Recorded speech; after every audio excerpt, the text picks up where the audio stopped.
What if the most dangerous person in the room had no idea how dangerous they actually were? That is the story of Su-dong, a 30-year-old office worker who accidentally broke reality with a cheat code. Before any of this, Su-dong was exactly the kind of person the world forgets about.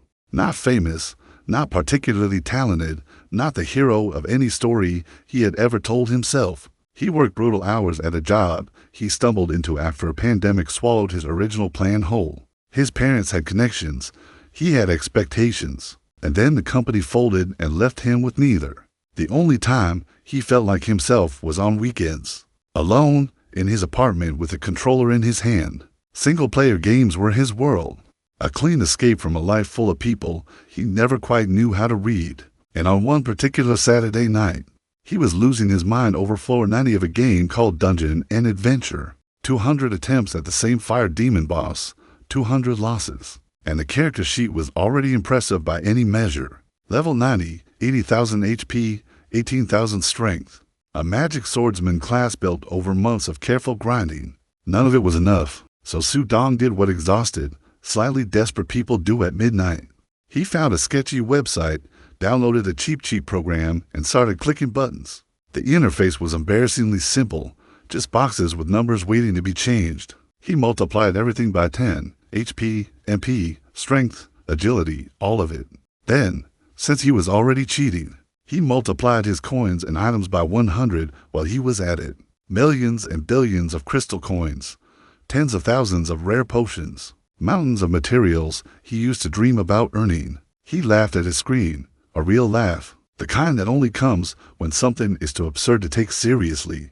Then he jumped back into floor 90 and fired off his strongest skill, a tidal wave spell that hit the fire demon like a continent falling from the sky. One hit, the boss was dead before it could blink. The loot screen exploded open, and then something else exploded. A blinding white light filled the room, so intense he had to shut his eyes and reach blindly for the power cord. He never found it.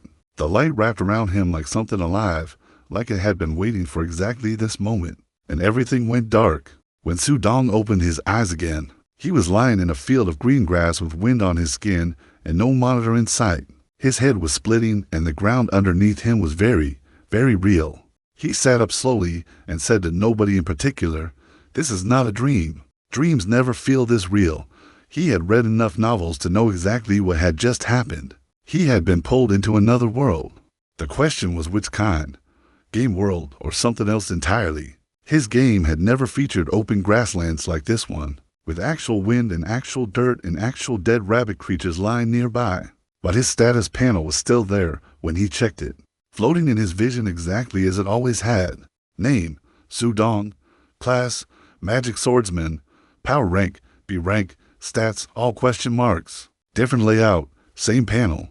Something did not quite add up. Before he could think further, he felt it, the air around him twisting like fabric being wrung out by invisible hands. The warping was coming from him. His cheated stats were leaking out like a cracked dam, bending space for nearly a mile in every direction. The dozen dead rabbit creatures near him had not been killed by anything external. They had simply been too close. Su-dong stared at the bodies and understood immediately that this was a very serious problem. He dug through his storage and found it, the Ring of Suppression, a mythic grade item he had actually spent real money on back in the game. It could raise or lower his stats by a set percentage, and players had used the lower function for challenge runs against weak enemies. In this new world, that function was about to save everyone within a mile radius. He activated it with a thought rather than a click, the way everything in this world seemed to work. The options scrolled through his mind.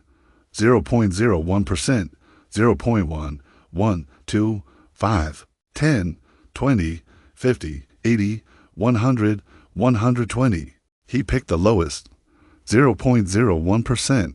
The warping settled instantly, like a storm cutting off mid-breath. His panel updated, B rank, 10-star power, 12,000, a number that meant nothing to him yet. He checked a nearby slime creature with appraisal, AB rank skill that had made it through the suppression and got his first real comparison point. Green slime, rank G power, 3, 12,000 versus 3. Su-dong exhaled slowly and decided he was probably going to be fine. But the situation had one more detail to address before he could move on. He looked down at himself and remembered with deep embarrassment that he had been gaming in his underwear, because he did not want to pay for air conditioning that summer. Red shorts, nothing else, in the middle of a fantasy world, looking like a confused tourist who had fallen through a portal. He reached into his storage, found a black coat and pants with a white shirt underneath, something from old European nobility style, and changed quickly. No stat boost, but at least he looked human. He added a silver longsword at his waist for good measure and started running at 150 kilometers per hour, because even suppressed 12,000 power meant his casual jog matched a car at full speed. He spotted horned rabbits, winged snakes, six-legged leopards, and wobbling slimes in the grass as he moved, all of them weak, all of them confirming that whatever this world was, he was extraordinarily well equipped to survive it. After about 10 minutes, he found a dirt road wide enough for the carriages, and saw one rolling slowly toward him from the west. A simple wooden cart, to horses, a driver with a cloth wrapped around his head. The driver stopped when he saw the fancy nobleman standing in the road. The driver spoke. Sudong heard the words in a language he had never encountered before, and then something clicked in his mind like a key turning. His transcendent talent skill had activated its first function, universal language of gods and demons. He could understand every word as clearly as if it had been spoken in his native tongue. He asked politely about the nearest city. The driver pointed east toward Grassland Town, half an hour away by carriage. A voice from inside the cart offered him a ride. Sudong accepted, climbed in, and met a bald, chubby merchant named Gaduo with a little mustache and a beer belly that his thick linen robe could not quite hide. He looked like someone's harmless uncle. His appraisal Red Sea rank, 8-star power, 2,045. Way stronger than he looked. Sudong filed the observation away. During the ride, he invented a cover story, came from the south, made an enemy, framed by powerful people, chased by assassins, cursed by a mudge who wiped his memory. Gaduo listened patiently, his experienced merchant eyes not buying a single word. But his personal rule kicked in. Everyone has secrets, and knowing too much is its own kind of danger. He let it go and answered Sudong's questions about the world instead. Crystal coins ran everything here just like in the game, but they came from raw crystal stones found in dungeons and had to be refined at a bank before they could be used. The exchange rate matched the game exactly, 1 radiant coin equaling 100 platinum, 10,000 gold, 1 million silver, 100 million copper. But this world had something his game never did, a whole surface world outside the dungeons, with countries and politics and real people living real lives. Surface monsters left bodies. Dungeon monsters vanished on death. The rules here were more complicated than any game menu had suggested. By the time the carriage reached Grassland Town, Sudong had a rough map of this world drawn in his head and a growing list of things he still did not understand. The town gates came with ID checks he had not anticipated. He had no card. The guards looked at him with the expression of people who dealt with exactly this kind of situation regularly and were not impressed. Gaduo vouched for him with the calm confidence of someone whose name carried weight in this town. 10 silver coins as a deposit, a name registered, and Sudong was inside. 10 silver coins, he would later learn from the cat-haired teenage girl at the inn, was roughly equivalent to handing someone a small bribe back home. He had 85 million radiant coins in storage. He reminded himself carefully not to spend like it. Grassland Town had about 50,000 residents and everything a frontier settlement needed. An adventurer's guild, a bank, inns, restaurants, a small clinic, and a market that Gaduo warned him to avoid since the goods were low quality and sometimes fake. The Grassland Cat Inn, recommended by Gaduo, was built from oak-like wood with a cat paw sign over the door. The girl at the front desk had white cat ears, short brown wavy hair, big blue eyes, and a tail that would not stop swishing. Her name was bilingualing, power rank G. She was 16 years old as of that very day. Sudong, age 30, but currently wearing the face of a 20-year-old thanks to whatever his stats had done to his appearance, blushed anyway. The room cost 1 silver coin, a bath was extra, a pork chop set dinner was 50 copper coins. He paid for all of it, soaked in a wooden tub filled by a water pouch that held far more than physics should allow, and heated by a stone that ran on crystal coins. This world, he was learning, had solved problems his world still wrestled with, just through completely different means. Ling had a talent skill called Fenris Nose, which let her read power levels and personalities from scent alone. She told him, with complete confidence, that he was B-ranked 10th star with a humble and gentle personality. She was exactly right. She also told him Guduo's talent skill was called Eyes of Good and Evil, and that Guduo had already quietly checked him at the gate. He had passed. That was why they had both been kind to him. Sudong paid her 5 silver coins for information about talent skills, and went to bed thinking about everything he had learned. This world was real, the people in it were real, and he had just decided that tomorrow he would visit the Adventurers Guild and start building a plan. But first, something had unsettled him that evening in a quiet way he had not expected. When Ling held up a small mirror to challenge his claim about his age, he looked at his reflection and barely recognized himself. Sharper features, leaner build, the kind of face that would have changed his entire social life back home. He spent a long moment staring at the man in the mirror. Then he put the mirror down, lay on rough linen sheets that were objectively worse than everything else in this world so far, and started thinking about his parents. They were still back home, still alive, still waiting for a son who had vanished mid-gaming session. That thought settled in his chest like a stone, and he decided right there he would find a way back, but not before understanding this place first. Morning in Grassland Town came with the smell of market vendors and the distant clatter of horses. On packed dirt roads, Sudong grabbed a quick breakfast for 10 copper coins and walked to the Adventurers Guild, a 2-floor sandstone building in the center of town. The hall was already busy with people in armor checking job postings and arguing over the better slips. He went straight to the inquiry window and asked every question that had been building. Since he arrived, the receptionist was patient, clearly used to curious newcomers, and she laid it all out. Power ranks went G, F, E, D, C, B, A, S, with each rank containing 10 stars and each promotion roughly doubling overall power. A normal adult man sat at G rank with a power of about 5. Reaching F rank was the first threshold, the point where a class awakened. Most adventurers lived in F, E, and D rank. C rank was a battle-hardened veteran. B rank required genuine natural talent, not just hours of effort. A rank usually came tied to special bloodlines. S rank was national-level power, enough to flatten the small city. Only the rarest geniuses ever touched it. 6 main classes existed: warrior, paladin, mage, rogue, hunter, priest, and 1 legendary 7th class almost nobody ever awakened: magic swordsman, the class that combined the strengths of all 6, perfectly balanced, almost never seen. Sudong had it. He tried not to react to that information in front of the receptionist. Skills came through ranking up or through years of accumulated combat experience. No skill books, no drops, no shortcuts except hard-won growth. He thought about the 600 skills sitting in his storage from the game and kept his expression carefully neutral. Dungeons required going to Starlight City, the nearest major city. That was also where adventurer registration happened and where replacement ID cards were issued. Everything he needed was in Starlight City, and the path to Starlight City ran through exactly one more night at the Grassland Cat Inn.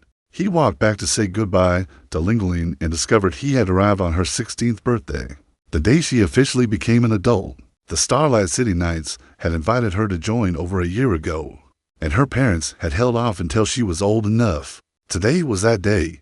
The Knights were sending an escort in the morning. Ling looked at him with enormous eyes and asked if he would wait one day and travel with her. Her mother backed her up, safety in numbers, and Sudong was clearly not a small number by any measure. He agreed. He could not really say no to that face, and besides, traveling with someone who knew the way was better than getting lost on an unfamiliar road. They spent the afternoon wandering the market together, Ling looping her arm through his in the cheerful way of someone who had never quite learned the concept of personal space. At a jewelry stall, she held up a cat paw-shaped hairpin made from part mithril against her bangs and lit up like a lantern. The owner wanted 20 silver coins, a month's allowance, and then some for Ling. Sudong bought it without hesitating. It was her birthday, and it suited her perfectly. He told her so. She took the pin with slightly trembling hands, her smile wide enough to transform her entire face, and looked up at him with something soft and unexpected in her eyes. That night, Ling's father came to share a drink downstairs. Basong was about 1 meter, 9'5" of solid retired adventurer, with a scar across his left eye and white cat ears above a face that had clearly seen things. It could not forget. He had been B rank, one of the strongest humans Sudong had appraised since arriving, 5,500 power. He told a story over honey wine that Sudong had not expected from a cheerful innkeeper. A dungeon run gone wrong. A teleport trap that sent 6 people to a floor full of a rank monster shaped like lions, with snake heads for tails. 4 of his friends died there. He watched it happen and could not stop any of it. The thought of his pregnant wife waiting at home was the only thing that moved his legs. When he had already decided to die, he ran. 2 teammates made it back with him. The other 5 never came home at all. They found the families afterward, gave them everything they could, watched them cry over losses that had no bodies to bury. After that, Basong quit adventuring and opened an inn. The scar above his eye was a souvenir from the lion beast that almost finished the job. One of the 2 survivors, the man who had also walked away from that nightmare, was Gaduo, the merchant who had given Sudong a ride from the grassland. Small world, Sudong thought, and meant it in more ways than one. Basong then stood up and bowed deeply, asking one thing in return for his hospitality. If Ling ever found herself in real danger, he wanted Sudong's word that he would go to her. Sudong made him sit back down, told him he could not accept that kind of gesture, but gave the promise anyway. Between Gaduo's kindness and this family's warmth, it felt like the least he could do.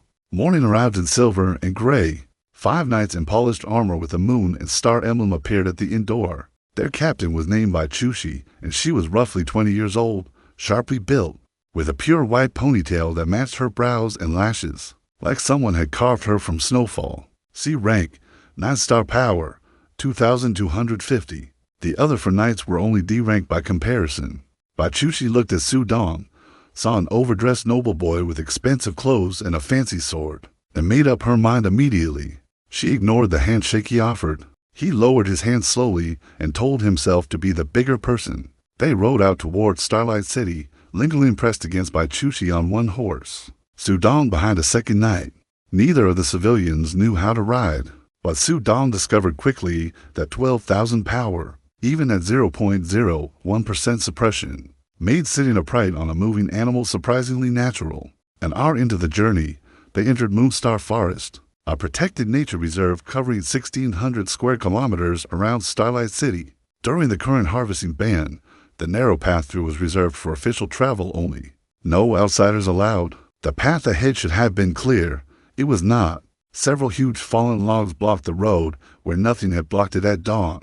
Chushi yanked her reins and stopped the column, her hand moving to her sword before she consciously decided to reach for it. And then from the trees came a low voice that sounded like something that had never learned to care about consequences. A scarred man stepped out of the shadows, 2 meters tall, built like a siege weapon. 5 or 6 knife scars across a face, wearing a satisfied grin. Zhongbeichen, warrior class, C rank, 7-star power, 1,900. 9 men walked out behind him, all of them laughing at a joke only they could hear. He pointed at Ling and named his price. She would fetch good money at the slave market. The smile on his face was the kind that made the air feel wrong. Ling pressed herself against Chushi's back, her ears drooping flat, her whole body shaking. Chushi roared back at him, furious that anyone had the nerve to ambush knights in city territory, and confused how they had gotten past the patrols at all. Sudong ran the numbers quietly while she argued. Chushi was stronger than Zhongbeichen. In a straight fight, she probably won. But she could not fight properly while keeping a terrified 16-year-old alive behind her back. He jumped off his horse before the situation could deteriorate further. He told Chushi he would take Ling somewhere safe. She hesitated, clearly not certain a rich-looking stranger was the right choice for this particular task. But there was no better option on the table. She nodded. Sudong picked Ling up and ran. He hit 100 kilometers per hour while deliberately holding back enough not to hurt her, and the entire group of people standing in that clearing watched him go, with their mouths slightly open. Chushi adjusted her read on him upward immediately. That was C-rank speed at minimum. Zhongbeichen adjusted his orders immediately. 5 men chased the girl, but no one went anywhere, because Chushi drew her silver sword and stepped between the crowd and the forest. She activated Starlight Slash, a C-rank technique she had just mastered, and the blade hit Zhongbeichen with a flash that briefly turned the world white. He staggered back, blood at the corner of his mouth, and realized this was not going to be easy. 10 kilometers into the forest, Su Dong sat lingeringly down on a rock beside a tree and wrapped her in his light shield skill. She looked at the faint glow around her, already guessing what it was. Her cheeks going pink at the care behind it. He told her to stay put. He told her to close her eyes. He told her things were about to get messy. She nodded and covered her eyes with both hands without complaint, even though the forest around her was vast and she was very alone. Moments later, the 5 henchmen arrived, blades already drawn, threats already forming in their mouths. Su Dong activated Ice Spear, a C rank skill, and a dozen silver lances formed out of nothing and launched like a volley. All 5 men were down before they could move. He stood in front of the bodies afterward, hands shaking without his permission, and took a long time breathing before he could steady himself. Then he walked back to where Bai Chushi was fighting, because this was not over yet. But what he found when he returned to the road had changed shape in ways he had not anticipated. Bai Chushi had been holding her own, pushing Zhang Beishan toward a corner, and then 2 more figures stepped out of the trees. A short, thin man with a bronze staff and sharp rat-like features. A quiet man of average height with calculating eyes and black daggers at his waist. Shunqian, priest class, C rank 7 star, 1880, Shun Zilong. Rogue class, C rank 8 star, 2016. 3 against 1. With the healer keeping Zhang Beishan's wounds closing faster than Bai Chushi could reopen them. She fought with everything she had. She was better trained than any of them individually. But 3 at once, with no stamina left and her armor slowly coming apart, was a different calculation entirely. The moment came when Zhang Beishan stood over her with his sword raised, and she had nothing left to stop it. She closed her eyes, thought of the person she owed her name to, and felt one tear slip out before she was ready for the end. Then a voice cut through the trees, calm, unhurried, like someone pointing out something worth noticing. Light shield. A white barrier wrapped around Bai Chushi, and Zhang Beishan's sword crashed into it with full force and did not even scratch the surface. He looked up and found Su Dong already closing in. 1 punch, no skill, no technique, just a regular punch from a hand suppressed to 0.01% of its actual strength. Zhang Beishan flew dozens of meters, hit the ground, coughed blood, and went still. Shunqian and Shun Zilong stared at what had just happened and discovered that their hands were shaking. Su Dong crouched beside Bai Chushi and asked if she was okay. She looked up at him with a mix of shock and gratitude and something that might have been shame, then took the C-rank healing potion he pressed into her hands without arguing. She had dismissed him at the gate that morning. She had not invited him into the formation, had not asked for his input, had looked at his fancy clothes and his borrowed horse and decided he was decoration. She quietly decided she would never judge someone by their appearance again. He turned to the 2 remaining enemies and told them he could not promise to leave anyone alive. He was not making a threat. He was stating a technical limitation. Shun Zilong threw his most powerful skill, Shadow Blade Serpent, a dark energy dagger shaped like a striking snake. The move that had taken down Bai Chushi and killed stronger opponents before. Su Dong watched it come and caught it, bare-handed, 1 centimeter from his eye, without activating a single skill. Shun Zilong's expression collapsed entirely. He grabbed Zhang Beishan, shouted at Shunqian to run, and activated Gray Mist, a thick fog that swallowed the clearing. Su Dong activated Nighthawk Eyes, a B rank skill that cut through darkness and fog like it was not there, and ran after them. He raised his palm and let Chain Dragon Lightning build between his fingers, a blue bolt that coiled into the shape of a serpent and launched after Shunqian. The wind wall Shunqian threw up lasted about 1 second before the lightning tore through it and hit him directly. The bolt then chained automatically to Shun Zilong, who was already running and could not outpace electricity. Both men went down screaming, but Shun Zilong, even as the current burned through him, looked down at the unconscious Zhang Beishan at his feet and made a decision. He drew his second dagger and cut Zhang Beishan's throat before collapsing himself. No loose ends. No captured members who might talk. Su Dong arrived just in time to see the blood spreading on the ground, and understood immediately what had happened and why. He stood there for a long moment, looking at 3 bodies, his chest heavier than his stats had any business allowing. Twice in 1 day. That was the number he was carrying now. He slapped himself across both cheeks, told himself to get it together, picked up all 3 bodies, and went back. Bai Chushi had finished off the remaining 4 henchmen by the time he returned, all of them unconscious and being chained by the knights. She looked at him dragging bodies behind him and said, genuinely and simply, "Thank you." He said helping people in trouble was what he believed in. She stared at him like she was revising an entire internal document in real time. He noticed through the torn armor that her white silk undergarment was visible and looked away fast. She noticed him looking away fast and her ears went red. He bolted to go get Ling before the moment could become any more complicated. The reunion on the road was Ling throwing herself at Bai Chushi and sobbing with relief, and Bai Chushi holding her close with genuine warmth, the ice captain completely gone. Bai Chushi had already sent a report ahead via communication scroll. The response came back quickly. Lady Biwei, vice captain of the Starlight City Knights and daughter of the city lord, wanted all of them brought in immediately. Sudong asked who Lady Biwei was. Bai Chushi forgot entirely that she had treated him like an inconvenience that morning, and described her idol with shining eyes. Powerful, but not arrogant. Kind to everyone. Looks out for her people. The person I admire most. Sudong watched Bai Chushi's entire personality reorganize itself around this topic, and concluded she was a more complicated person than her first impression had suggested. He asked her not to tell anyone his power level. She agreed, promising to report it privately only to Lady Biwei. Then she offered him a horse for the rest of the trip, and he said he would just run alongside, since one horse carrying 3 people would slow everyone down. They rode and ran together towards Starlight City under a sky that was beginning to suggest the afternoon was almost gone. At about a kilometer from the city proper, a silver carriage waited on the side of the main road, pulled by 4 silver-white horses and driven by a knight in polished armor. The carriage was roughly 4 meters long, built from what looked like mithril, the kind of vehicle that announced its owner's position before she even stepped out.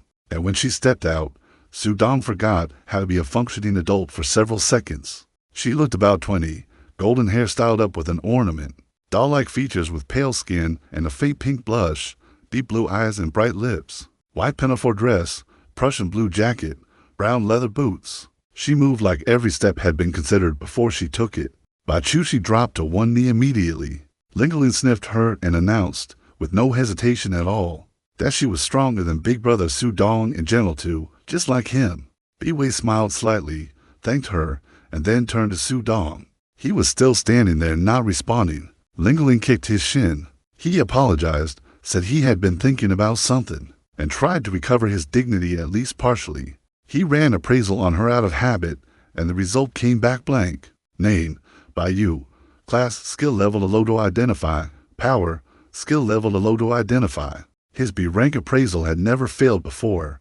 That meant she was at least A rank. She noticed the sword at his hip, asked to see it, and without being told anything, held it gently and identified it as B rank gear with a power boost of roughly 1000.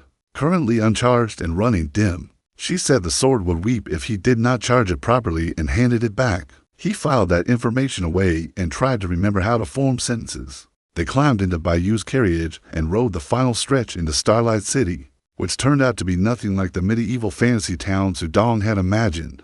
Buildings 6 to 15 stories in the residential district, towers 20 to 50 stories in the commercial district, street lamps made from marble pillars topped with glowing fluorite crystals, a clean, sprawling skyline that felt like a first-tier city in the wrong universe.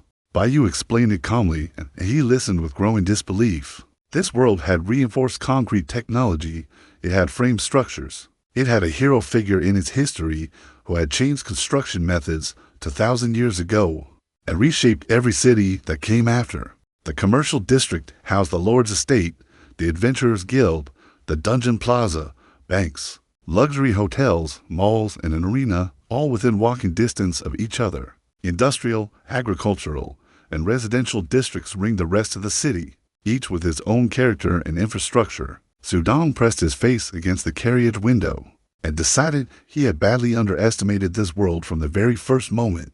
The carriage stopped at the Knight's headquarters, a compound covering 100,000 square meters with a 10-story main building, 10 6-story dormitories housing 1,200 people each, and 3 dining halls capable of serving 12,000 a day.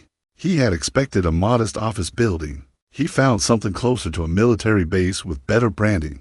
Baiyu offered him a position on the spot, B rank talent, captain rank. A new 7th squad created just for him, 80 gold coins a month. He declined politely. He was not built for rules and structure, had other things to handle, and was not ready to make killing people his recurring job requirement. She looked slightly disappointed and said to let her know if he changed his mind. Then a bright voice rang out from the headquarters entrance. "Oh my, look who's back, my little Mooney." Lan Kiki was roughly Lingling's height, amber gold eyes, blue twin-tail ponytail, crop top and wide leg pants. The entire energy of someone who had decided long ago that social norms were optional suggestions. Bachushi clenched her fists and started the first of what would turn out to be many corrections that afternoon. Lan Kiki ignored her completely, looked Sudong up and down, and announced that while he was strong, he was also kind of plain-looking and a little skinny. "Men need real muscle," she said, sighing, as if this were a tragedy she had already made peace with. He quietly appraised her while keeping his expression polite. "Name, Lan Kiki, class, priest, power rank, B rank, 10-star, power, 11,600. He almost choked. She was basically at his own suppressed level, younger than by a song, and already the chief strategist of the Knights. Bayou smoothly intercepted the chaos, smacked Lan Kiki lightly on the head, apologized on her behalf, and invited everyone to lunch. They eat in a private room in the dining hall. Black pepper lamb chops, baguettes, broth, orange juice. Lan Kiki complained about the lack of wine. Bachushi told her no alcohol was allowed at headquarters. Lan Kiki did not stop complaining. The food was genuinely good, especially the lamb. Sudong ate quietly and watched the dynamics of people who had known each other a long time do what they always did. After lunch, Bayou offered to escort him personally to the government building to sort out his ID card. She knew the administrator there and could get the process done same day, instead of across multiple visits. Lan Kiki watched this offer being made and quietly raised an eyebrow in a way that suggested she was going to have thoughts about it later. They rode to the government building in a silver carriage, just the two of them, and sat in silence for 7 or 8 minutes. The air between them was thick with the specific awkwardness of two people who are both bad at small talk sitting face to face with nowhere to look. Bayou broke it first. She asked where he was from. He tried the memory wiping curse story. She did not believe it and did not press further. Then she said something that stopped him mid-deflection. She said his eyes did not carry the confidence a strong person usually has. There was hesitation in them and a kind of worry she could not quite name. He sat with that for a moment, then told her the truth about the one thing he could tell her honestly. That morning was the first time he had ever killed someone. He knew they were terrible people. He still could not shake the guilt. Bayou was quiet. Then she said, "Overcoming fear to protect someone is exactly what strength looks like. What those men would have done to others was stopped. That is not something to blame yourself for." He thanked her. She said no thanks were needed, and that she was finding herself more and more curious about him. He said he was just a traveler, nothing special. She smiled, very slightly, and looked out the window. The government building was 30 stories and packed with people even on its quietest floor. The floating elevator, powered by wind element stones carved with magic patterns, took them straight to the VIP section on the top floor. The balding administrator, Li Da-hai, leapt up the moment he saw Bayou and asked how he could help. She told him she needed an ID card processed for Mr. Sudong, and his face rearranged itself into full professional cooperation. He brought out a crystal ball the size of 2 palms and asked Sudong to channel mana into it. Sudong had never done this before. He focused on pushing energy outward and watched golden light flow from his hand into the crystal. The crystal projected everything above it in floating text. Name, class, power rank, skills, nationality. Li Da-hai stared at the skill count and went very still. A typical B-rank fighter had 10 to 15 skills. A prodigy might have 25 to 30. Sudong had over 300. Li Da-hai had processed thousands of people and never seen anything remotely close to this. His voice, when he finally spoke, was a full register higher than before. Bayou stared at the projection with the expression of someone running a very fast calculation and arriving at a number they did not expect. She recovered smoothly, told Sudong he was full of secrets, asked quietly if they could keep this between them. He said yes and thanked her. Then came the next problem. No nationality, which meant no prior ID card, which meant he had never been a citizen of anywhere. In this world, that particular gap was impossible to explain away. Bai looked at him for a long moment, then offered him a lifeline. She would sponsor his citizenship into the Holy Kingdom. She would handle her father herself. The screening could come later. Li Dahai opened his mouth to object and thought better of it when she looked at him. Su Dong closed his eyes and thought about the conditions. First, if any duty as a citizen conflicted with his personal principles, he reserved the right to refuse. Second, his personal information stayed confidential.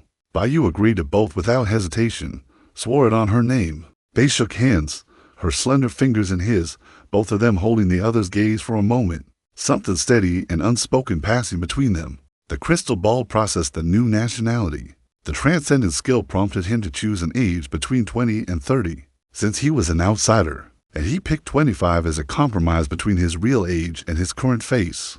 His panel updated, Holy Kingdom citizen, character ID assigned, registration date recorded. Li Dahai disappeared into a back room for 2 hours to carve the ID card from Mithril.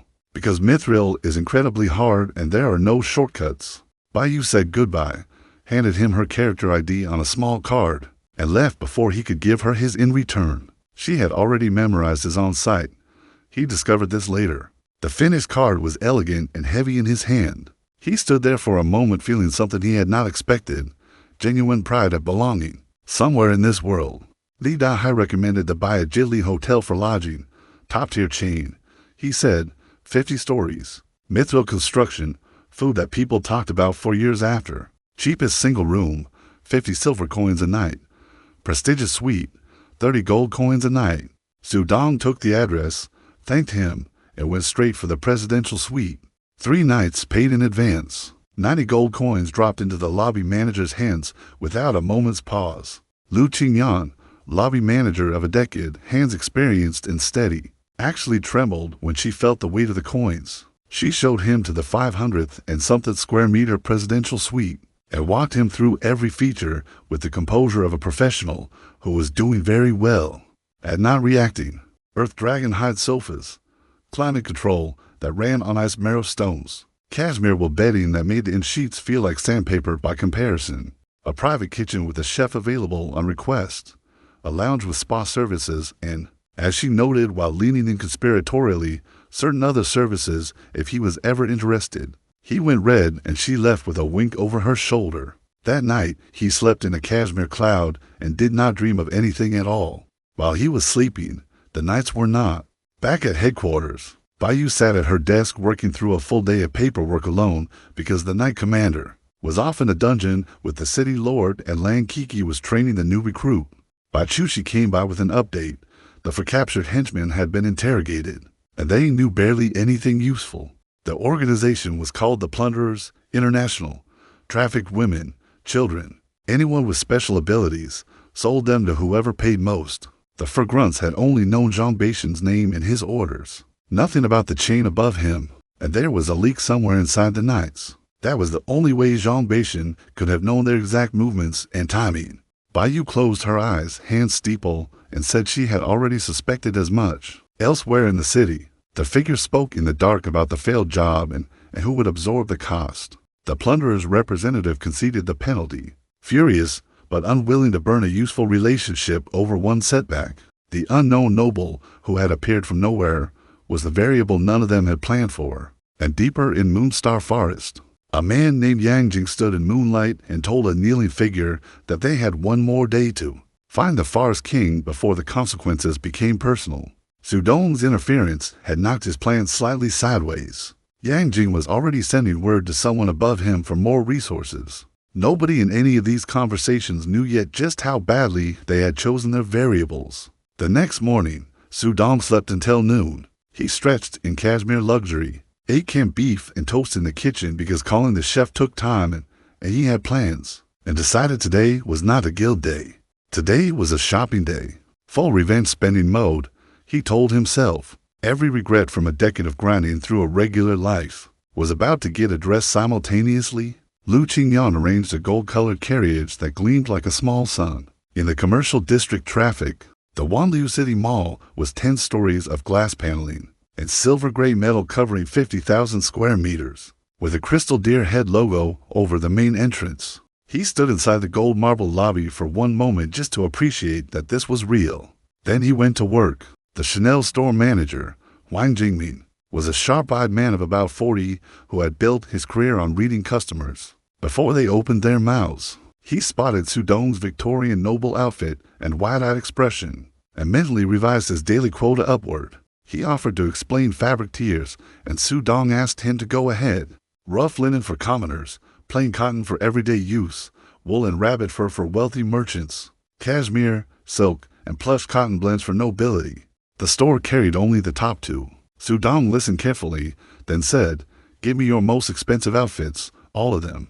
Wang Jingmin heard this with his professional face perfectly intact for approximately 2 seconds. Then he started vibrating with suppressed excitement and disappeared to get his team. The outfits came out: British-style suits and dress shirts, Korean casual sets in black and white, all made from rainbow sheep cashmere and ice marrow silkworm silk, climate adaptive and incredibly soft. Sudong added a request for casual pieces, a storage pouch, and asked Wang Jingmin to total everything up.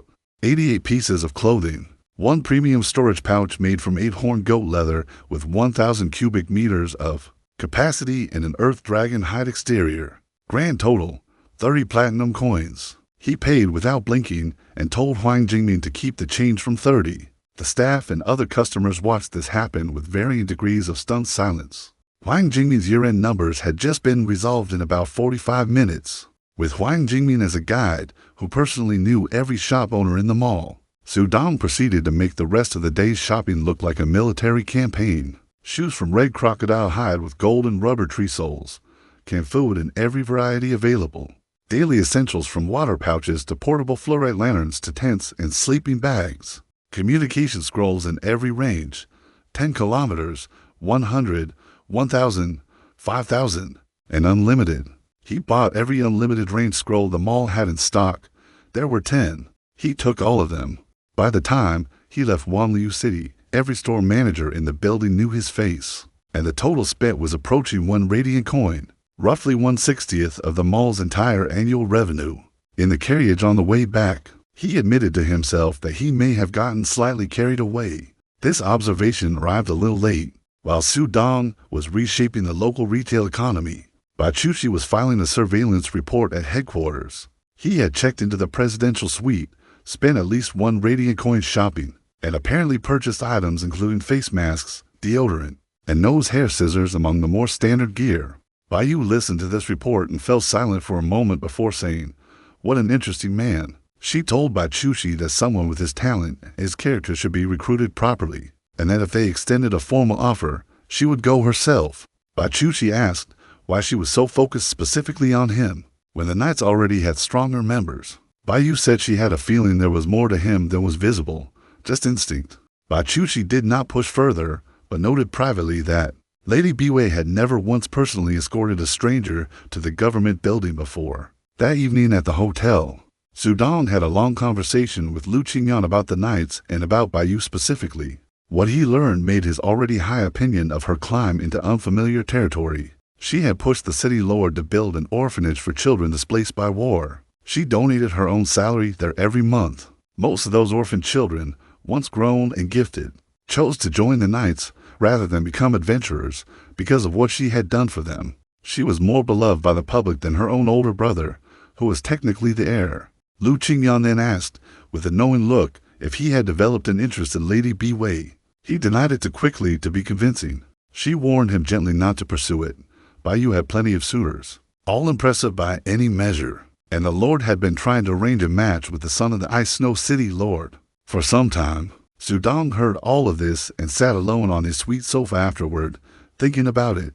He was drawn to her, completely, the kind of drawn that did not need time to build. Just one look and something had shifted in him. But he was not staying here forever. He had parents waiting at home who did not know what had happened to him. Acting on whatever he was feeling would mean making a promise he could not keep to someone who deserved better than that. He sat with that conclusion for a long time. Then a notification appeared on his panel, a message from Bayu's character ID. She was asking if he had time tomorrow morning. There was something she wanted to discuss. He stared at this for longer than the message required. Then he sent back to words and spent the rest of the evening trying not to overthink what they meant. The next morning he chose carefully: white t-shirt, black slacks, gray canvas shoes, Korean casual, clean and simple. He checked himself in the mirror and for a moment saw someone who looked genuinely like he was about to do something he cared about. The carriage took him to Sangbek Coffee, an upscale chain that kept its clientele small by pricing most people out of the experience. He was waiting outside when a figure approached in a black hoodie, blue jeans, sunglasses, and a mask, completely covered, hood pulled up. He stared for a moment at the figure anyway, even completely concealed. The posture and proportions were hard to look away from. Then she said his name, and he realized immediately who it was. Baiyu rarely dressed in anything that was not formal wear or armor, both of which hid her figure effectively. Today did not. He snapped back to himself and followed her inside. They took a private room, minimum order over 10 silver coins, which kept the table sparse and the noise low. She ordered snowfrost coffee from memory. He ordered the same, having no particular preference and a good reason to learn hers. She noted he looked sharp today. His casual outfit suited him better than the noble clothes. He said she looked better in casual wear too, that her usual formal uniform hid her style. She thanked him without flinching, and they proceeded to have the most unexpectedly comfortable conversation he had managed since arriving in this world. She admitted she had him tailed the previous day and apologized directly. He said it was fine. He had noticed within minutes, and he understood why. Then she got to the real reason for the meeting. She wanted to formally invite him to join the Knights, Captain rank, a 7th squad built for him. She would push for it personally. He declined. He had his reasons, none of which he could fully explain, and the guilt from his first kills was still fresh enough that signing up for more felt like the wrong answer. She accepted this without argument. Then she asked something unexpected. Why did he want to be an adventurer? Did he know he did not actually have to be one to challenge dungeons in his own country? He did not know this. He said so. She explained the difference between adventurers and citizens. Challenging their own kingdom's dungeons, citizens kept a safety net. Once per month, an automatic teleport out of a fatal situation. Adventurers gave that up in exchange for 50% more rewards and access to dungeons in any country. The gods had apparently set these rules themselves. Dungeon entrance circles only took 8 people and could not mix adventurers with non-adventurers, sending each group to separate versions of the same dungeon. He had not known any of this. It changed his plans somewhat. She also mentioned that becoming an adventurer was a one-time, irreversible decision. Once out, there was no going back. Given all that, she suggested he challenge the kingdom's dungeons first before committing to the adventurer path permanently. He agreed. It was good advice given with genuine concern, and also, he noted privately, advice that kept open the small possibility of him eventually joining the Knights. She offered to arrange an escort whenever he was ready. He said he would take her up on that. He insisted on paying the bill. She declined twice and then let him. They stepped out of the coffee shop together, and that was when a bright, cheerful male voice called out from somewhere behind them. Well, isn't this Miss Baiyu? The voice belonged to a young man who walked with the easy confidence of someone accustomed to rooms rearranging themselves around his arrival. He was tall, well-built, classically handsome in a way that probably worked on most people most of the time. He looked at Baiyu with a familiarity that suggested history, and at Su Dong with the particular kind of interest that comes from recognizing a variable you were not briefed on. Baiyu's expression did not change. It never really changed. But something in her posture went fractionally more composed. Su Dong stood beside her and waited to understand what he was looking at.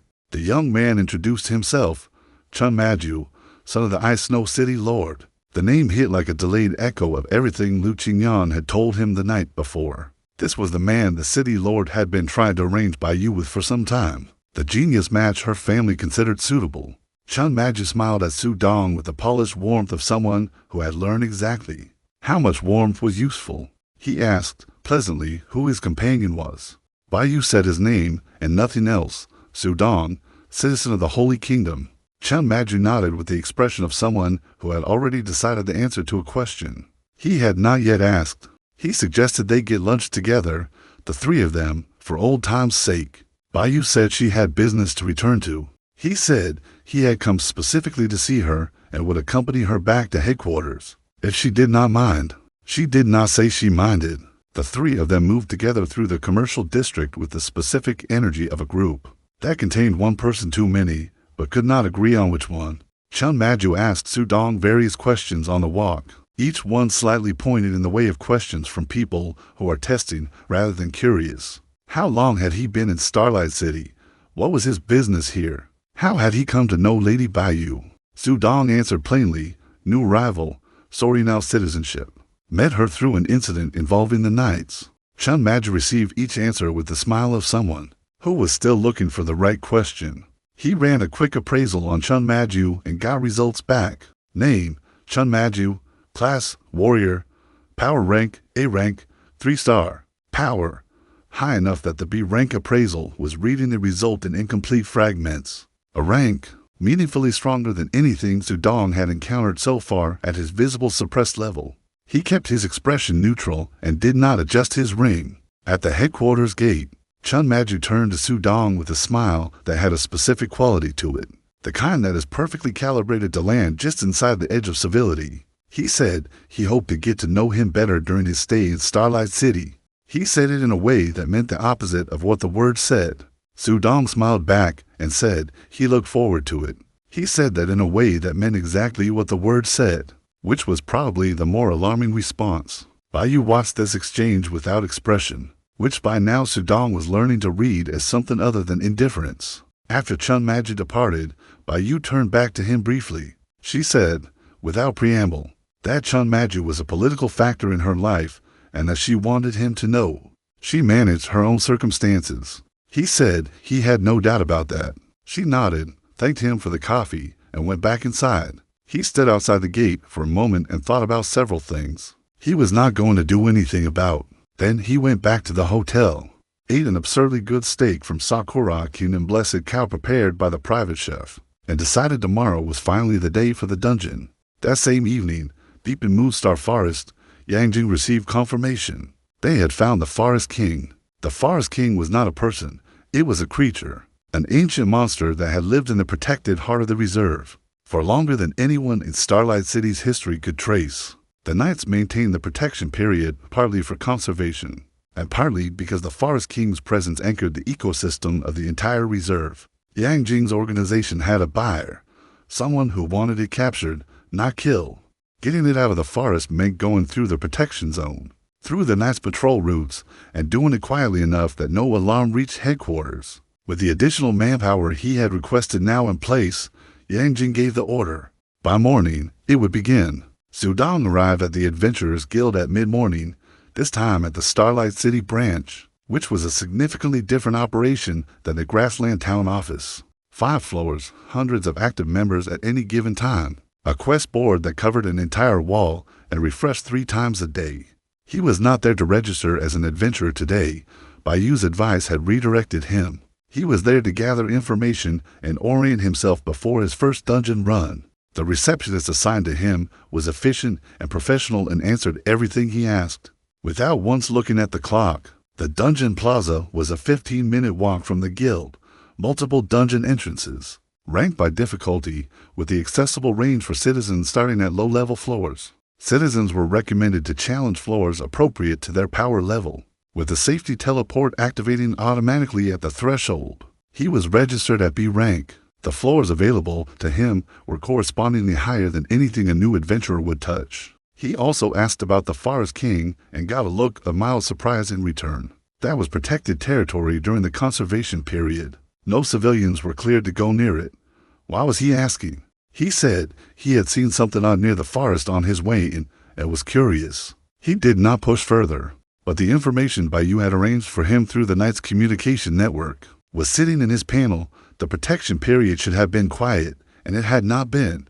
3 Night Patrol units had reported signal interference near the forest's inner boundary in the last 12 hours. That was a detail that had not yet reached the guild's public records. He left the guild and walked to the dungeon plaza, which turned out to be a large open courtyard with a dozen stone archways, each one softly glowing in a different color corresponding to difficulty level. He stood in front of the B rank entrance for a long moment, hands in his pockets, looking at the light inside the arch. Then his panel chimed with a message from Bayou's ID. The Knights had lost contact with a patrol unit inside Moonstar Forest. 3 people. Last checked in 4 hours ago. She was deploying a response team. She wanted to know if he had any interest in accompanying them. This was not a recruitment pitch. It was a direct ask from someone who trusted his capabilities and needed them now. He thought about the dungeon. He thought about Yang Jing's organization, which he did not know by name yet, but could feel moving in the background of every incident. Since the ambush, he turned away from the dungeon arch and sent back a reply, "On my way." The forest looked different in daylight than it had during the ambush. Sunlight came through the canopy in long angled columns, and the undergrowth was thick and green and full of the ordinary sounds of a protected ecosystem, doing what it was built to do. Bai Yu was already at the forest boundary with 6 knights when he arrived, in full armor this time, no casual outfit in sight. Bai Chushi was with her, also armored, and the expression on her face suggested she had not slept well. Bai Yu briefed the group cleanly and concisely. The missing patrol had been on routine Route 7, which ran through the forest's eastern quadrant near the inner protected zone. Communication scroll contact had cut off at a specific grid coordinate, and the magical signal interference pattern suggested something large was actively disrupting the forest's ambient energy. The Forest King, she said carefully, had not been located in its usual range by the morning tracker. Su Dong processed this quietly.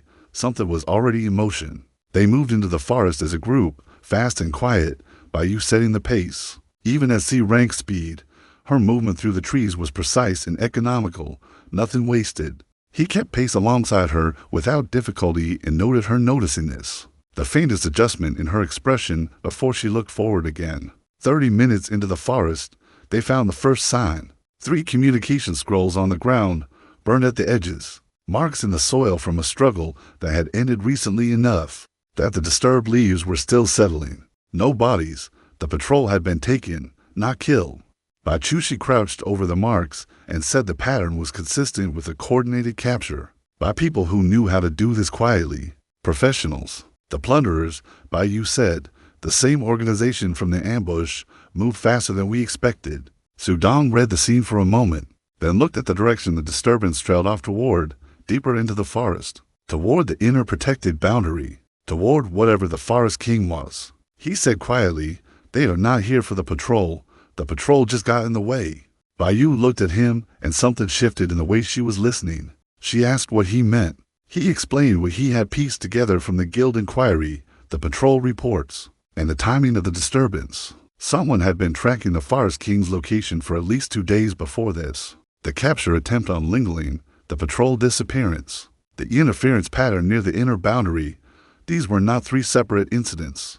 They were 3 steps in the same plan. Bai Yu was very still for a moment. Then she told the 6 knights to split, for would push toward the last patrol coordinates, to find the missing knights, to would stay back to hold the forest boundary and send word if anyone came out. She and Bai Chushi would go with Su Dong toward the inner zone. He did not suggest staying back, and she did not suggest he wait. The 3 of them moved fast through the deeper forest, where the trees grew closer together and the light came through in narrower strips. The ambient energy of the place felt wrong in a way that was difficult to describe, but immediately obvious once you knew what normal forest air was supposed to feel like. Something large had been passing through here repeatedly, and something else had been following it. They heard it before they saw it, a low, resonant sound that was not quite a growl and not quite a warning, somewhere between the two. The Forest King. It stood in a clearing about 200 meters across, a creature roughly 4 meters at the shoulder, covered in layered bark-like armor plating that had grown naturally over decades. Ancient and dense, its eyes were the deep amber color of old resin.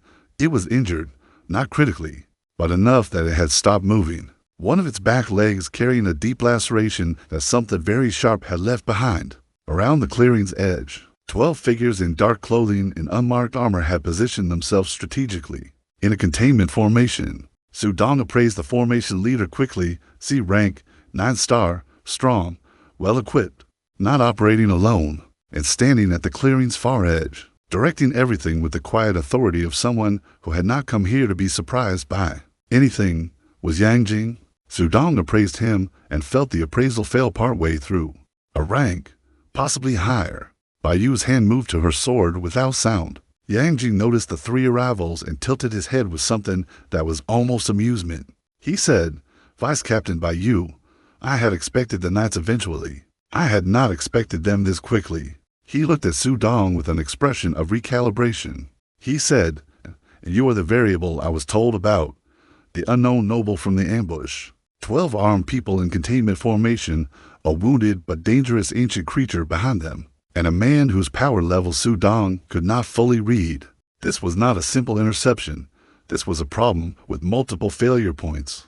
Bai Yu told Yang Jing calmly that he was in protected territory, interfering with a protected creature and assaulting knights, each of which carried its own class of consequence in the Holy Kingdom. Yang Jing said he was aware, and that he had weighed those consequences against the price of the contract, and the math had come out in his favor. He gestured. The 12 figures began to tighten the containment ring toward the Forest King. Bai Yu moved first, Starlight opening the engagement with a flash that cut toward the formation leader and forced an immediate defensive response. Bai Chushi pulled left, taking 2 of the formation members away from the perimeter. Her sword worked precise and controlled. That left Su Dong looking at Yang Jing across 30 meters of clearing. Yang Jing looked back at him with the specific expression of someone who has made a careful estimate and is fairly confident in it. He activated a skill, and the air around him thickened, the particular weight of high-rank power pressing outward. Su Dong adjusted his ring from 0.01% to 1%, the first adjustment he had made since arriving in this world. His panel updated immediately. B rank flowed out. The reading shifted, climbing, passing through B rank 10 star, continuing upward. The warping of the air started again, mild but present, the way it had felt in the field on his first day. Except now there was only one person close enough for it to matter. Yang Jing stopped moving. Something in his expression changed in a way that had nothing to do with strategy. Su Dong took 1 step forward and Yang Jing took 1 step back, which was the only answer either of them needed. The 12-person formation had fractured as Bai Yu and Bai Chushi worked through it with brutal efficiency. Without the formation holding, the Forest King stopped being contained and started being dangerous to everyone standing near it, regardless of which side they were on. Su Dong activated Light Shield, expanding it outward to cover a radius that included both Bai Yu and Bai Chushi, who were still mid-engagement. The Forest King moved, a sudden lunge that would have taken out 3 of Yang Jing's remaining people, and it landed through them like falling architecture. Yang Jing made the decision that practical people make when the calculation definitively stops working. He told his remaining people to pull out and activated a wide-range smoke skill that blacked out the entire clearing. Su Dong activated Nighthawk Eyes and walked calmly through the smoke, because fog had not stopped him in Moonstar Forest before and was not going to start now. He caught Yang Jing at the clearing's western edge with a hand on his collar, before he could activate whatever exit skill he had prepared. Yang Jing looked at the hand holding him with an expression that was working through several emotions at once. Su Dong said, conversationally, "I would like to ask you some questions. If the answers are useful, I will consider that a reasonable exchange for walking out of this forest." Yang Jing looked at him for a long moment. Then he said, "What do you want to know?" The smoke cleared. Bai Yu emerged from it uninjured, her armor clean, the Forest King retreating toward the inner zone behind her. She looked at Su Dong standing with one hand on Yang Jing's collar and processed the scene in about 2 seconds. She said, "I need him conscious and able to speak." He said, "That was already the plan." Bai Chushi had taken down the remaining formation members for captured. Several fled, one down permanently from the Forest King's intervention. The missing patrol knights were found bound and unharmed at a cache site 300 meters east. Their scrolls taken, but their lives intact because they had not been the primary target. Yang Jing, sitting against a tree with his wrists bound by Bai Chushi's chain skill, told them what he knew. The plunderers had a client above the level of their local cells, someone with access to the knight's internal route schedules, and the resources to commission both a creature capture and a talent person acquisition simultaneously. The client was inside Starlight City. That was all he knew about the source. Bai Yu listened to this with her hands clasped behind her back, and her expression completely neutral. And Su Dong watched her process it and understood that she had suspected the internal leak was not just operational sloppiness. It was someone positioned high enough to know the patrol routes, the conservation schedules, and the timing of Lingling's recruitment transfer. Someone close to the Knight's command structure. The investigation was about to go somewhere none of them had been prepared to look. They brought Yang Jing back to headquarters under escort, and the processing that followed took the rest of the day and into the evening. Lan Kiki handled the intelligence analysis personally, her playful demeanor gone entirely, replaced by something focused and methodical that explained why a person who looked like a teenager was the night's chief strategist. By the time night fell over Starlight City, the list of suspects had been narrowed to 3 people with both the access and the motivation to have fed the plunderers their information. Bayou confirmed the investigation would proceed quietly, without internal announcement, to avoid tipping off whoever it was before the evidence was complete. Su Dong sat in the night's private meeting room with a cup of coffee that had gone cold, and thought about everything that had happened since he arrived at Grassland Town. 3 days. It had been 3 days since he landed in a field in his underwear with no idea where he was. In those 3 days, he had traveled between towns, made the allies he had not planned on, become a citizen of a kingdom he had never heard of, spent a fortune on cashmere and unlimited communication scrolls, and participated into separate violent incidents he would have had no framework for 1 week ago. He had also, without particularly planning to, become something of a fixed point in the orbits of people who were significantly more embedded in this world than he was. Lingoling, who had adopted him as a big brother with zero hesitation and was currently 3 dormitory buildings away learning to run 10 kilometers without crying. By Chushi, who had looked at him at a gate and decided he was inconsequential, and who now trusted him with her captain's safety. Bayou, who had given him her contact information and then come to him personally when things went wrong. In the forest, he was not supposed to be building routes.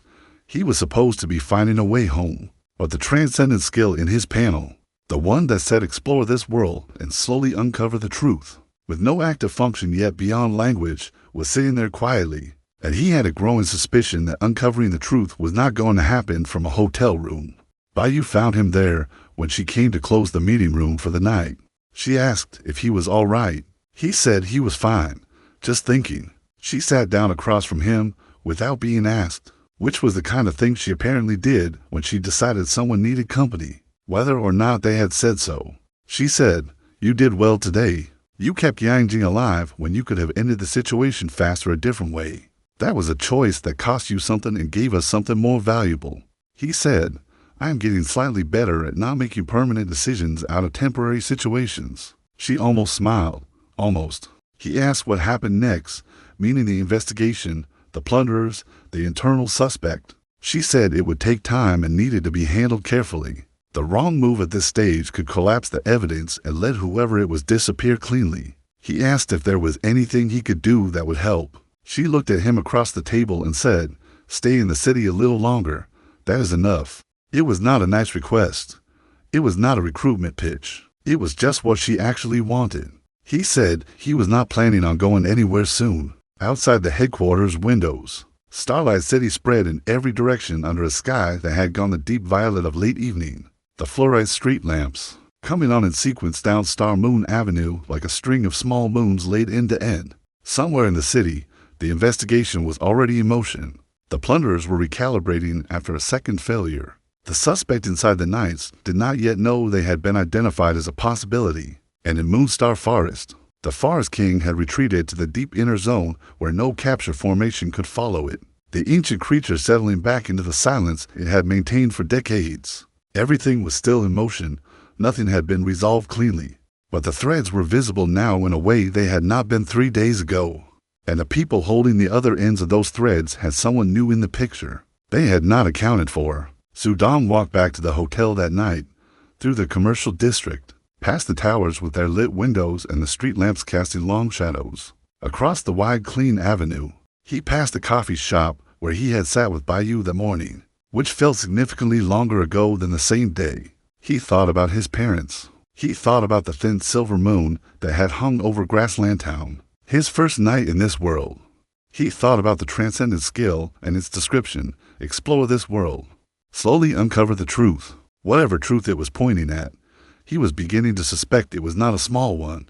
Back at the hotel, Lu Qingyan was at the desk when he came through the lobby. She raised an eyebrow at the state of his clothes, which looked like he had spent the afternoon in a forest, which he had.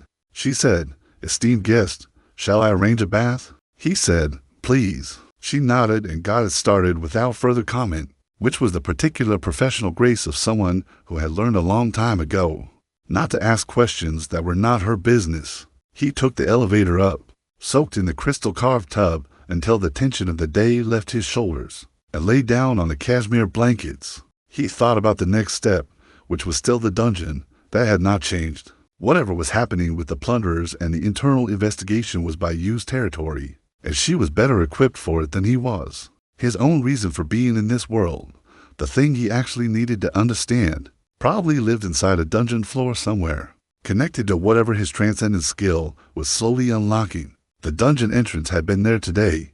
He had turned away from it for the forest. Tomorrow he would not turn away. But tomorrow also came with a particular complication.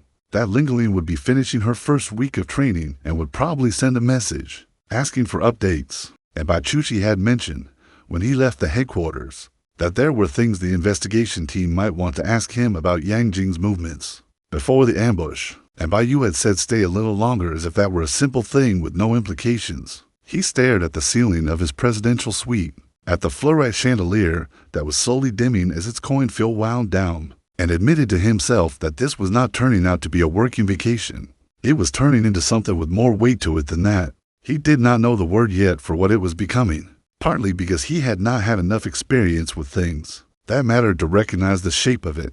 But he was 30 years old, or 25 by this world's records, and he was in a place that was nothing like where he came from, and somehow it was starting to feel less like somewhere he had accidentally fallen and more like somewhere he had arrived. That distinction troubled him and did not trouble him in equal measure. He closed his eyes. The chandelier finished its dimming cycle.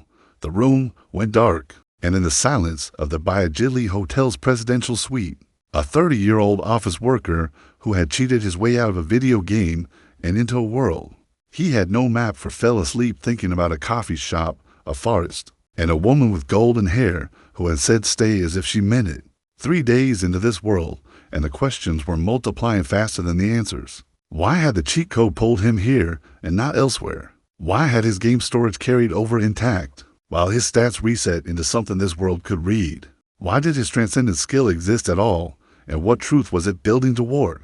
One small function at a time. What was the Forest King, really? And why had someone with A-rank resources decided it was worth the risk of a direct confrontation with the Holy Kingdom's knights? And what did it mean that his appraisal could not read by you completely, and that Ling had said she was stronger than him, even at the level he was currently showing? He was sitting on enough firepower to level half this city, if he removed the ring of suppression entirely, and he had no idea what the full scale of his own power actually felt like in a world like this one. He had no idea what the numbers meant at full expression because he had never tested it, because he was too careful to test it, because some part of him understood that once the scale became clear, things would change in ways he could not unchange. The ring stayed on, the suppression held, and every person he had met in this world had made a decision about him, based on a fraction of what was actually there. He thought about that for a long time in the dark, about what it meant to move through a world quietly when you were carrying something that loud,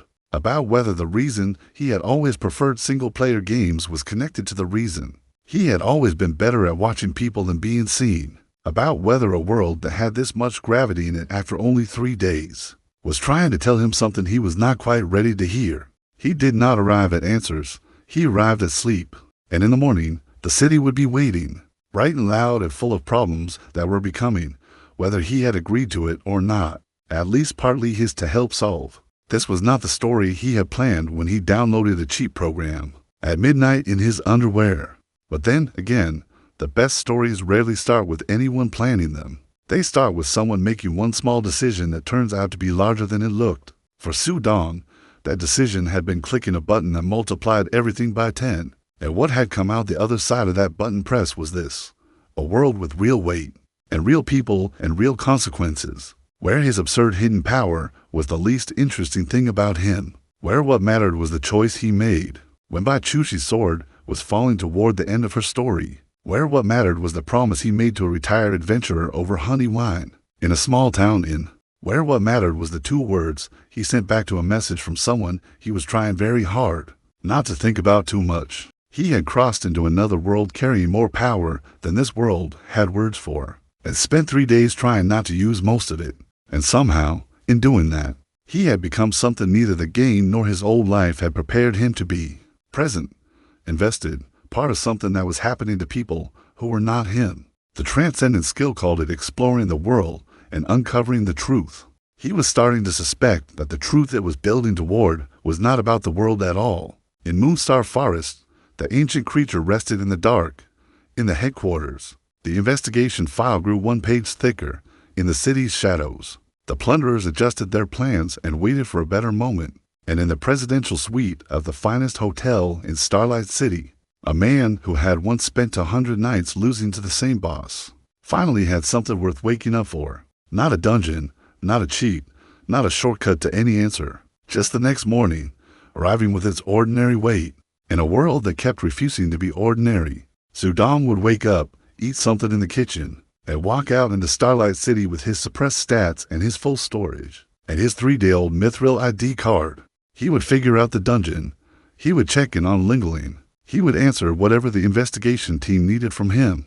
He would not, probably, figure out how to go home today, but he would take one step closer to understanding why he was here, which was a different kind of progress and maybe the more important kind. This world had rules written by gods, power levels that went places he had not tested, and somewhere at the center of all of it, a truth his skill was promising to show him slowly. He trusted that promise, not because he had evidence for it, but because 3 days in this world had taught him that the things worth trusting usually do not announce themselves clearly at the start. They show up quietly in the form of a merchant who offers a ride, a girl who names her birthday hairpin a gift, a captain who drops to one knee for someone she has decided is worth that. They show up in the form of a woman who says stay as if it costs her something to say it, and says it anyway. The chandelier in the suite had long gone dark. The city outside the windows carried on its late-night business without him, and in the quiet of a room he had paid 30 gold coins a night to occupy. The ordinary man with the extraordinary numbers and the very full storage kept sleeping, because tomorrow was coming regardless. Because it always does. Because that is the thing about arriving somewhere new. The world does not wait for you to finish being surprised by it. It just keeps going, and eventually you stop being surprised and start paying attention. And that is the moment, quiet and unannounced, when you stop being a visitor and start being someone the place might remember. Sudong had 3 days behind him and an open road ahead, and whether he was ready for what came next or not, it was already on its way.